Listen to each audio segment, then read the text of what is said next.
పేరిట అందరికి వందనములు తెలియజేస్తున్నాను. ఈ దినమున 4వ ఆత్మఫలమైనటువంటి దీర్ఘశాంతం గురించి ఈరోజు మనం ధ్యానించుకుందాం. ప్రార్థన చేసి ప్రారంభించుకుందాం. పరిశుద్ధరానికి స్తోత్రం యేసయ్య. దయ వాత్సల్యము కృపా కనికరము కలిగిన దేవానికి వందనం యేసయ్య. ప్రభువైసు ఈ దినమందు ప్రభువైసు తండ్రి 4వ ఆత్మఫలమైనటువంటి దీర్ఘశాంతం గురించి ధ్యానం చేసుకుంటున్నాం. ప్రభా యేసయ్య చెప్తున్నటువంటి నన్ను మరుగుపరిచి ప్రభా మీరే అందరితో మాట్లాడండి యేసయ్య. మీరే సహాయం చేయమని యేసు నామమున అడిగి వేడుకుంటున్నాం. ఆమేన్. హల్లెలూయా. మనం మూల వాక్యం ధ్యానం చేసుకుందాం. గలతీయులకు రాసిన పత్రిక 5వ అధ్యాయం 22వ వచనం.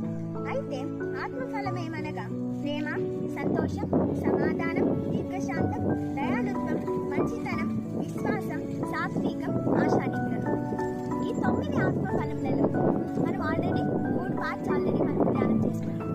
మొదటిగా ప్రేమ గురించి తెలుసుకుంటున్నాం. దేవుడే మొదట మనల్ని ప్రేమించి ఉన్నాడు. దేవుడే మనల్ని ప్రేమించి ఉన్నాడు కనుక మనం ప్రేమిస్తున్నామని మొదటి భాగంలో నేర్చుకుంటున్నాం. మరి రెండవదిగా సంతోషం. తప్పిపోయిన కుమార్తె వలె లోక సంతోషం వెదకగా దేవునిలో ఆనందించాలని నేర్చుకుంటున్నాం. అదేవిధంగా మూడవదిగా సమాధానం గురించి. నాబాలు భార్య ఏ విధంగా అయితే దావీదుని సమాధానంతో ఎదుర్కొనిందో, నాబాలుకి దావీదుకి మధ్య సంధి కుదిర్చిందో ఆ విధంగా మనం కూడా జీవించాలని నేర్చుకుంటున్నాం. మరి ఈ దినమున 4th పార్ట్లోకి మనం అడుగు పెట్టుకుంటున్నాం. దీర్ఘశాంతం.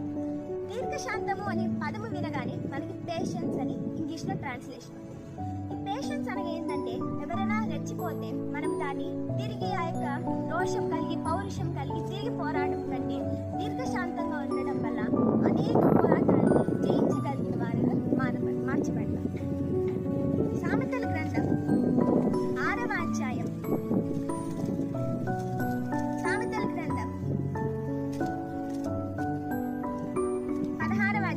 32వ వచనంని ధ్యానం చేసుకుందాం.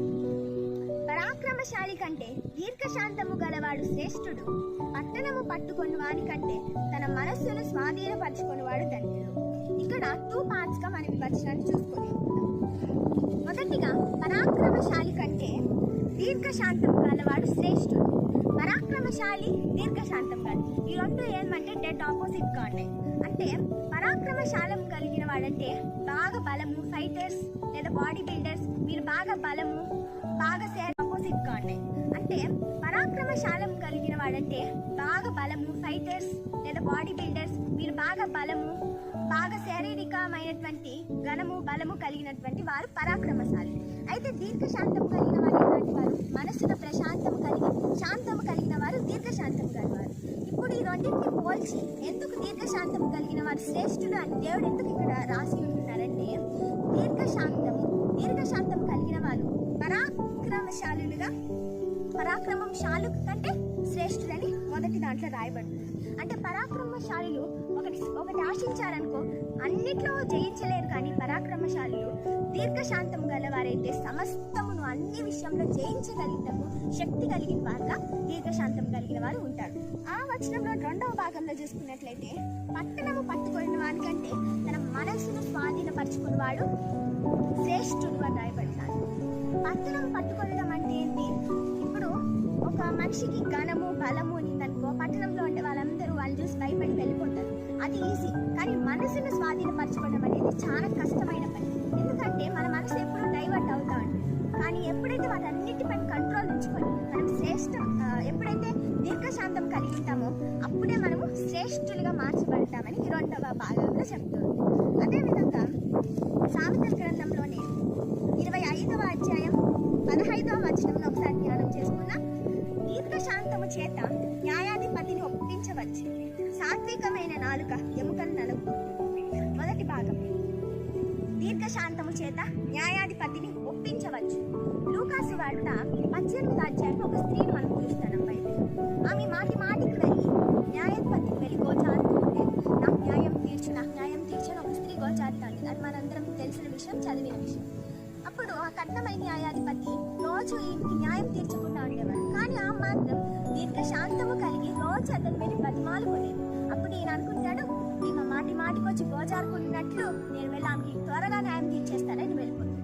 అప్పుడు ఈ వచనం దానికి సూచిస్తాడు.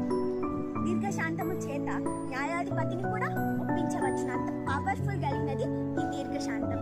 దీర్ఘశాంతం చాలా చిన్నదైనప్పటికీ కూడా పెద్ద పెద్ద వాటినన్నిటి కూడా జయించగలిగినటువంటి పవర్ని, శక్తిని కలిగినటువంటిది ఈ దీర్ఘశాంతం. అక్కడ 2వ రాయబడింది, సాత్వికమైన నాలుక ఎముకలు నలుగుతుంది. మొదటి భాగం, దీర్ఘశాంతము చేత న్యాయాధిపతిని ఒప్పించవచ్చు. లూకాసు వార్త 18వ అధ్యాయంలో ఒక స్త్రీని మనం చూస్తున్నాం. బైబిల్ ఆమె మాటి మాటికి వెళ్ళి న్యాయాధిపతికి వెళ్ళి గోచారుతుంటే, నాకు న్యాయం తీర్చని ఒక స్త్రీ గోచారుతాంది. అది మనందరం తెలిసిన విషయం, చదివిన విషయం. అప్పుడు ఆ కఠినమైన న్యాయాధిపతి రోజు ఈమెకి న్యాయం తీర్చకుండా ఉండేవాడు. కానీ ఆ మాత్రం దీర్ఘశాంతము కలిగి రోజు అతని మీద బతిమాలుకునేది. అప్పుడు ఈయన అనుకుంటాడు, ఈమె మాటికి వచ్చి గోచారుకుంటున్నట్లు నేను వెళ్ళి ఆమెకి త్వరగా న్యాయం తీర్చేస్తానని వెళ్ళిపోతాడు. అప్పుడు ఈ వచనం దానికి సూచిస్తాడు.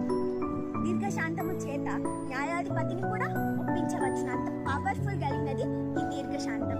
దీర్ఘశాంతం చాలా చిన్నదైనప్పటికీ కూడా పెద్ద పెద్ద వాటినన్నిటి కూడా జయించగలిగినటువంటి పవర్ని, శక్తిని కలిగినటువంటిది ఈ దీర్ఘశాంతం. అక్కడ 2వ రాయబడింది, సాత్వికమైన నాలుక ఎముకలను నలగగొడుతుంది. అంటే ఎముకలు నలగొట్టేదని, ఫైటింగ్ చేసేది ఎముకలు నలగొట్టు. కానీ ఈ వాక్యం ప్రకారం ఏంటంటే సాత్వికము అలాగే దీర్ఘశాంతం 2 రిలేటెడ్ గా ఉంటుంది. దీర్ఘశాంతమైన శాంతమే సాత్వికమైన శాంతం. అంటే శాంతం కలిగినటువంటి, సమాధానం ఇచ్చేటువంటి నాలుక అంటే మాటలు ఎముకలను కూడా నలగొట్టగలిగినట్టు శక్తి కలిగింది. ఎముకలు నలగొట్టడం అంటే ఇక్కడ మీనింగ్ ఏంది?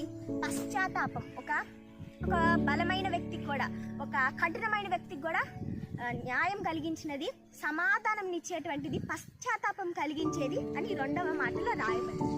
అలాగే మనము ఈ భూమి మీద అంతటిలో సాత్వికమైనటువంటి మనస్సు కలిగిన సాత్వికమైనటువంటి మనిషిని మనం బైబిల్ గ్రంథంలో ఒక వ్యక్తి గురించి చివరిగా ధ్యానం చేసుకొని ముగించుకున్నాం. సంఖ్యాకాండం 12వ అధ్యాయం 3వ వచనం, యెహోవా ఆ మాట వినెను, మోషే భూమి మీద ఉన్న అందరిలో మిక్కిలి సాత్వికుడు. మొదటిగా ఏం రాయబడింది? యెహోవా ఆ మాట వినను. ఆ మాట వినంటే దానికి ముందుగా, దానికి వెనకాల చాలా ఉంది, కానీ అది క్లుప్తంగా మీకు చెప్తాను. మోషే, అహరోను వీళ్ళ అన్నదమ్ములు, వాళ్ళతో పాటు మిరియాం కూడా. ఒకరోజు ఏం జరిగిందంటే, అహరోను, మిరియాం వీళ్ళిద్దరు మోషేకి విరోధంగా సనుగుకున్నారు. యేసయ్య మాతో మాట్లాడారా, ఓన్లీ మోషేతోనే మాట్లాడతారా అని సనుగుకున్నారు అహరోను మరి మిరియాం. అప్పుడు దేవుడు ఆ మాట విన్నాడు అని ఈ వచనం చెప్తారు. మోషే భూమి మీద ఉన్న మనుషులందరికంటే కూడా సాత్వికుడుగా దేవుని దృష్టికి కనబడ్డాడు. ఈ మోషే గురించి చెప్పాలంటే చాలా విషయాలు ఉన్నాయి. ఎందుకంటే ఇశ్రాయేలీయులందరినీ నడిపించుటకు అతడు చాలా ప్రయాసను కలిగి, అతడు దీర్ఘశాంతముతో వాళ్ళందరినీ 40 సంవత్సరములు కూడా ఆ యొక్క కానాను దేశంకి నడిపించడానికి చాలా ప్రయాసపడిన వ్యక్తి మోషే. మోషే ఒకటే కాదు, కానీ బైబిల్ గ్రంథంలో అనేకమైనటువంటి మనుషులు మనం చూస్తున్నాం. అబ్రహాం కానీ తన యొక్క కుమారుని కొరకు ఎదురు చూసినాడు. యోబు కానీ రోగములను అన్నిటిని కూడా భరించి కూడా దేవుని ఆశ్రయించే వారిగా మార్చబడి ఉంటాడు. మనం కూడా ఈ దినం నుంచి దీర్ఘశాంతం కలిగి ఉంటే, ఆ యొక్క పవర్ఫుల్ ఆయుధమైనటువంటి ఆ యొక్క దీర్ఘశాంతం కలిగి ఉన్నట్లయితే పెద్ద పెద్ద కఠినాత్మల్ని కూడా జయించగలిగినటువంటి శక్తిని దేవుడు మనకు అనుగ్రహిస్తాడు. ఆమె ప్రార్థన చేసుకొని ముగించుకున్నాం. పరిశుద్ధుడా, దయా వాత్సల్యం